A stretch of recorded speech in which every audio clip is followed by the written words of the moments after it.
Alors, pour moi, je commence avec mes tops de 2023. La plus belle surprise que j'ai eue, c'est en début d'année, puis je vous le montre en média physique parce que j'étais très content de le recevoir de Universal. C'est Super Mario Bros. J'ai vraiment, vraiment aimé ce film-là. J'ai été chanceux puisque j'ai été invité dans un visionnement média select, qu'on pourrait dire. Je pense qu'on était 4 dans la salle de cinéma. On a vu le film une semaine et demie avant tout le monde. Et puis, lorsque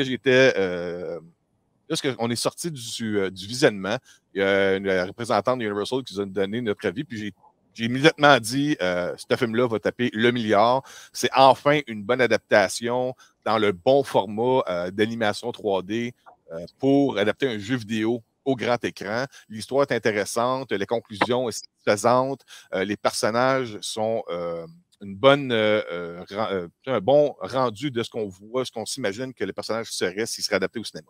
Donc, ça, c'est un de mes tops 2023. Autre chose que je vais vous montrer comme top qui est sorti en média physique, ça, c'est vraiment en début d'année. C'est un film d'il y a quelques années. C'est mon coffret que j'ai commandé de l'Europe, de Edge of Tomorrow, en 4K Ultra HD. C'est un boîtier assez exclusif qui ne se vend pas en Amérique du Nord. Il ne faut pas vous pogner ça. Il faut le commander d'un site en Europe pour ça. C'est un coffret qui est quand même assez rare à trouver. Fait que ça, je vais vous montrer vite, vite, regardez dans la caméra, il y a plusieurs choses qui viennent avec. Il y a des livrets, il y a des cartes. Puis le film est fucking débile avec Tom Cruise et Emily Blunt. Si vous ne l'avez pas vu, en gros, c'est un peu le même genre de concept que Le Jour de la Marmotte, sauf que c'est Tom Cruise qui est comme un vendeur dans le côté militaire pour vendre les nouveaux suits robotiques pour pouvoir permettre de combattre l'envahisseur extraterrestre. En même temps, c'est une poule mouillée. Et à travers le fait qu'il est forcé à aller au combat pour montrer aux troupes comment utiliser le suit, il se retrouve à mourir d'un accident assez spécial qui le ramène à la vie à chaque fois qu'il meurt. Et à force de mourir, il prend de l'expérience, il monte dans les galons et essaie de trouver une façon de pouvoir s'en sortir et pouvoir sauver la race humaine, puisqu'on se rend compte qu'il y a une gimmick que les extraterrestres utilisent afin de savoir toute tentative d'attaque des humains contre eux. Fait que Edge of Tomorrow, dans ce boîtier-là en 4K, c'est vraiment un des plus beaux coffrets que j'ai eu. J'en ai eu d'autres. J'aurais voulu parler de Expendables que j'ai eu récemment, le coffret de Star Trek Picard qu'on a reçu. Il y a pas qu'à d'affaires, mais c'est un vendeur. Je pensais que c'était juste quelqu'un qui s'était fait embarquer genre de force dans l'armée. Non, lui, il est là. Du côté vendeur. Non, lui, il est là comme pour vendre le produit au côté militaire. C'est un genre de Tony Stark, un peu concepteur-vendeur. C'est comme une grande gueule. Lui, il n'est pas un combattant. Là. Sauf que là, le général, il dit, regarde, on a besoin de toutes les forces humaines possibles. Fait que t'es bon de parler. Ah ouais, comment tu dis ça? Les babines, il faut que suivent... les bottines. Les bottines, il faut que suivent les babines. Là. Bon, c'est à peu près ça. Puis ils se retrouvent impliqués là-dedans. Mais vraiment cool comme film. C'est un film que j'avais bien aimé au cinéma. Puis, ce coffret-là, vraiment cool, en tout cas, côté média physique. Et la dernière chose que je vais parler vite, je ne vais pas prendre plus que 10 minutes, pour mes tops 2023, film qui est sorti récemment, je vous en ai parlé à quelques reprises, et si vous n'avez pas encore vu, c'était mon goal, c'est Godzilla Minus One. J'ai été le voir en IMAX. Il y avait juste le Cinéma Forum à Montréal. En tout cas, pour la province de Québec, c'est la seule place. Maintenant, le succès du film a poussé les distributeurs et les propriétaires de salles de cinéma à finalement avoir des projections de ce film-là.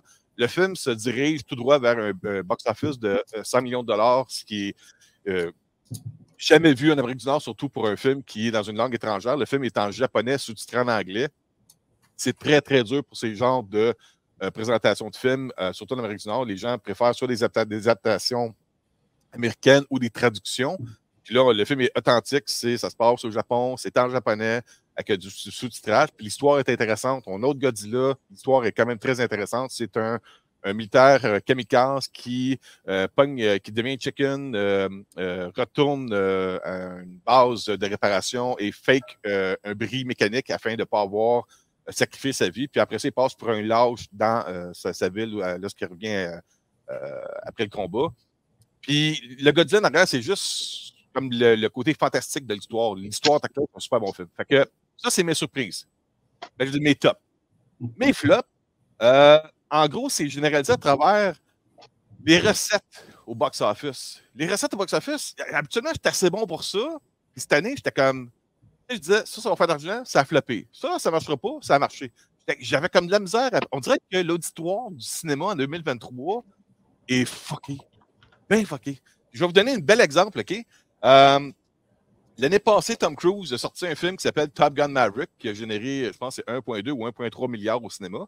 Habituellement, un film, s'il y a une suite ou l'acteur fait un film qui suit après, ça va générer beaucoup d'argent.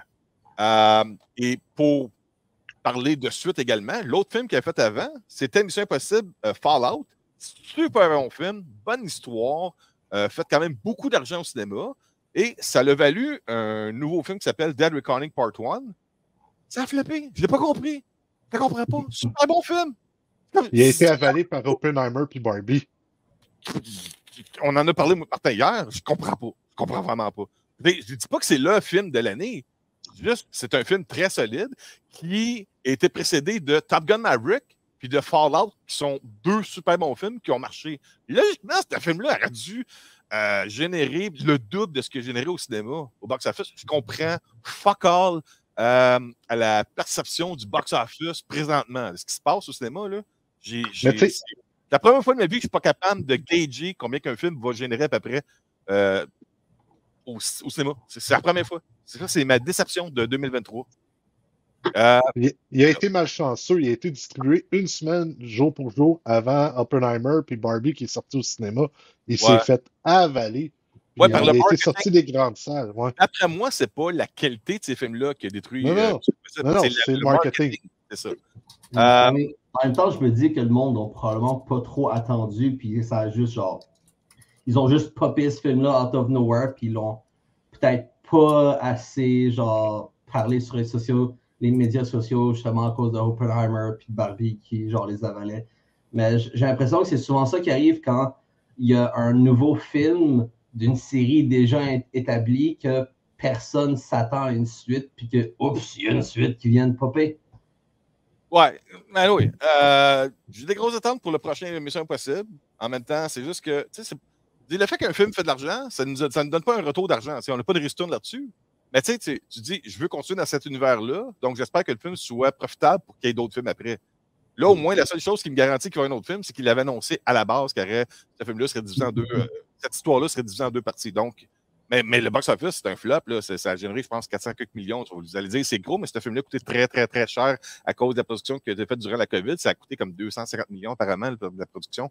Donc, ouais, le film, ils ont perdu de l'argent avec ce film. Ils ont perdu de l'argent. Après Fallout, qui était écœurant, puis après Top Gun Maverick, qui a été le plus gros succès de tous les temps de Tom Cruise. Je n'ai pas compris. Anyway, et je conclue. Vite, en une minute, vous allez comprendre très bien. Les gens qui me connaissent, ils vont dire, je ne suis pas surpris pendant tout. Mois de septembre 2024, mesdames et messieurs, on a un retour à l'animation, un film que j'attends énormément. Ça va être mon film gaga. Transformers 1, on retourne à l'origine des Transformers. C'est un film qui va se passer juste sur la planète Cybertron. On va comprendre un peu la transformation de ces cybertroniens-là à des êtres qui peuvent se transformer, se camoufler. Ça va être ça l'histoire. On va voir l'origine des Transformers et qui va être un canon à l'univers des films qui existent en vrai. Donc, ce film-là est un film animé, mais si je me fais à ce qu'on a vu avec Mario Bros, avec Spider-Man Across the Spider-Verse, la technologie, ou ce qu'on a vu aussi avec What If récemment là, avec Disney+, la qualité de l'animation, je m'attends à rien de moins que de quoi de débile pour Transformers. Parce qu'ils savent que c'est une franchise qui, un, fait quand même beaucoup d'argent au cinéma, et deux, génère excessivement beaucoup de ventes à travers le merchandising et les jouets. Donc, là, ils vont, j'imagine, nous bombarder de plein de personnages. En tout cas, j'espère juste que, un, l'histoire est bonne, que l'explication de l'origine de leur transformation soit intéressante et que le 1h30, 2 heures d'animation soit juste une évasion fucking débile pour les fans de Transformers comme moi puis comme ben des millions d'autres personnes sur la planète Terre. En espérant que ça vise les fans comme nous autres et non les enfants. En effet. Les enfants sont visés pour vendre des bébelles.